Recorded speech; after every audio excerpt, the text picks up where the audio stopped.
YouTube, Poison Dart Frog Hobbyist. This is Bradley, and I'm here with another video for you guys.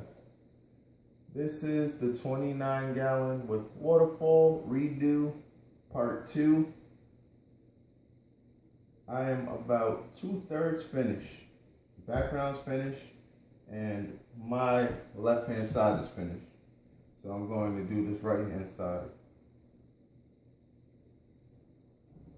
So there isn't much left to do with this tank, except get a nice light for it. It's all cleaned out. Well, it's not cleaned out. I'm gonna hit the glass up pretty well. Get this glass nice and see-through for the views. Let me show you what's going on the inside of the Vivarium. Okay, back to live action. So you guys can see what I've done over here. This is just more old substrate that I pulled from an old tank. I'm not going to go crazy about getting all the way up here. I'll probably just plant this with some creeping oak, because I just wanted to do fine. I want to blanket the back area of the Vivarium, so I don't really care about going too crazy. And this is the side that I'm going to do right here. So hopefully I can keep this tank looking pretty good. Time to go handheld. As you can see, the glass is going to need an ultimate cleaning. Very, very good cleaning. This can be done with, excuse the light, with lemon juice and a razor blade. See this side right here? I'm going to have to hit with a razor blade real hard, and it should come off pretty easily. So that's my next step. And let me get into Titebond in this other side here,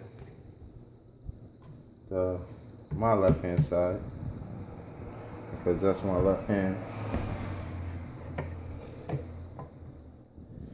And this is where the water comes out.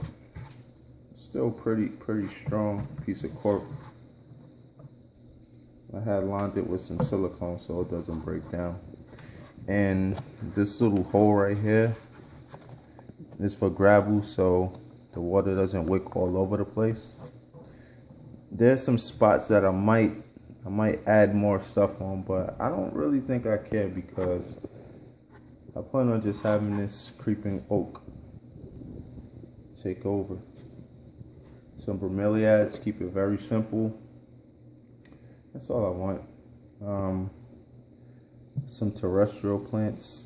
One thing I don't want to happen is the creeping oak getting over the floor, over the substrate. I just wanted to climb the backgrounds and the sides. Stay tuned. Here I have my substrate. Gonna add this good old Titebond 3 Ultimate Wood Glue. This substrate is already moist. I took it out of an old tank. I'm not going to add too much water. I can't really give you guys a real measurement. This is more of a trial and error, and learn from your mistakes, or just learn as you go. Sometimes you could put too much water in, or not enough water.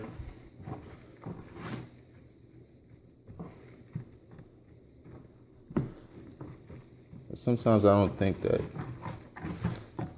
Just go to an old video, because I haven't done this in like a year.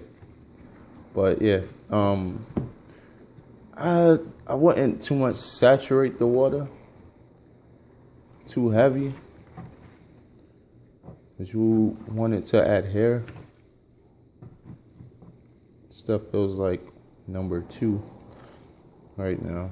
I'm gonna add a little bit more. The container could get dirty. This stuff is expensive. And in my Home Depot, or I don't even think the Lowe's, I don't think they sell, I think that's the gallon. They don't, but you'd be surprised what you could get done with this little container.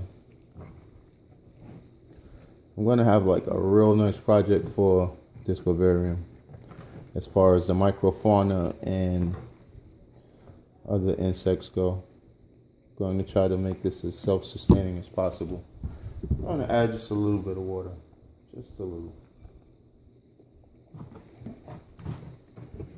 Nice and muddy. I think I'm going to do a desert terrarium with some Titebond, just to see how it works out. I never tried the desert thing before because I don't deal with reptiles, and this stuff got on my hands. I will be hitting the showers later.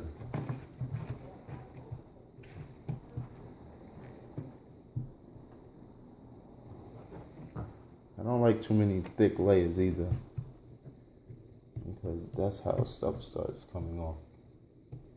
You don't want stuff coming off.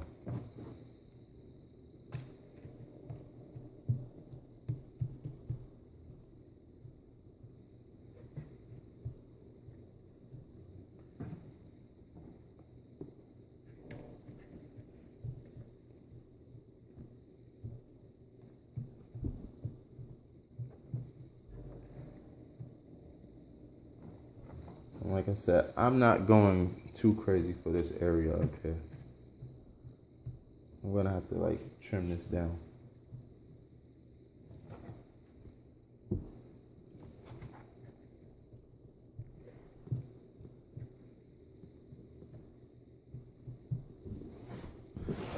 Gotta get low now.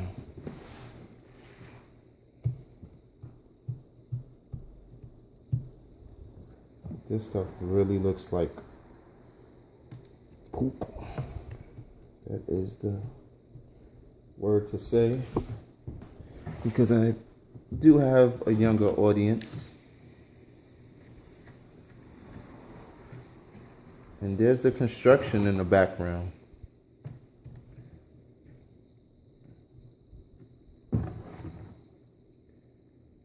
Real muddy. I don't know how this will work with, like, if this stuff was moist with silicone.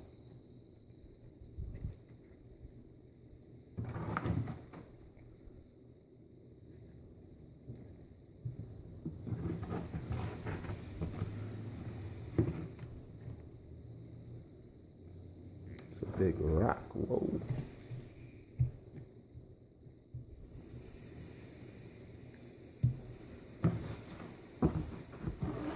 I really wonder who thought about this. Like, if you know who made up the Titebond 3 method, please, please just like let me know so I can shout them out in the next video. I like Titebond, you don't smell anything like silicone. So you can do this in your frog room because there aren't any harmful fumes. Even though it does, like, it took a week for that left hand side to dry. So we're almost done here. Well, I'm done. All I have to do is get a light, and I'm going to get a lid, and I'm good. And it feels like this stuff is going to take forever to dry because it's real moist, which I probably should not have added that water. I could always go over it with more Titebond. I might have to, so this might take another 2 weeks because I think the wetter the Titebond is, the more it'll take to dry. But we'll know the next time, because this took about 6 days. This took 7 because this was like already dry. There's some spots that I missed. I might just go over it with silicone. I'm not gonna make myself crazy over this. It's gonna be real nice. So until next time, like, don't dislike, comment, subscribe, and enjoy your frogs. Thank you.